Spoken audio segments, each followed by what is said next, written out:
Subscribe कीजिए हमारे channel को और लेटेस्ट अपडेट पाने के लिए बेल आइकन को दबाइए। बोला बोला देवघर वाले बाबा की।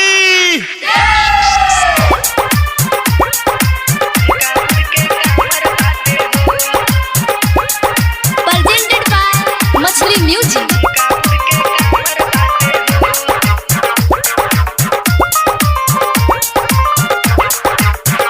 भोला बाबा के गौजा में कितना पावर बाटे है। भोला बाबा के गौजा में कितना पावर बाटे। गोंडा जिला के कांवर बाटे हो। गाजा पी के कांवर धुआं खूब उड़ावत बाटे। मनकापुर के कांवर बाटे हो।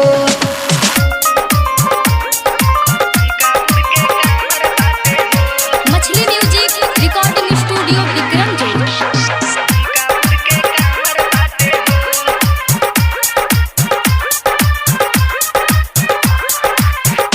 टौरी टौरी रास्ता ना पे गौजा पी के सोभे नाचे। टौरी टौरी रास्ता ना पे गौजा पी के सोभे नाचे। बोलबम यकीन हाई बोलत सोभे जाते। बोलबम यकीन बोलत हाई साबे जाते। मनकापुर के कांवर बाटे हो। भोला बाबा के गौजा में कितना पावर बाटे। गोंडा जिला के कांवर बाटे हो।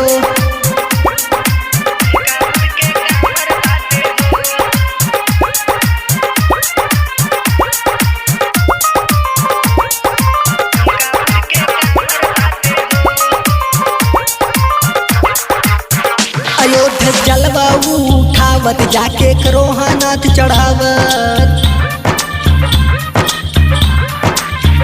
अयोध्या जलवा उठावत जाके करोहानाथ चढ़ावत। शिवानी राला गाजा खूबे धाकावट बाटे। अमनी शादी गाजा खूबे धाकावट बाटे। मनकापुर के कांवर बाटे हो। भोला बाबा के गौजा में कितना पावर बाटे। गोंडा जिला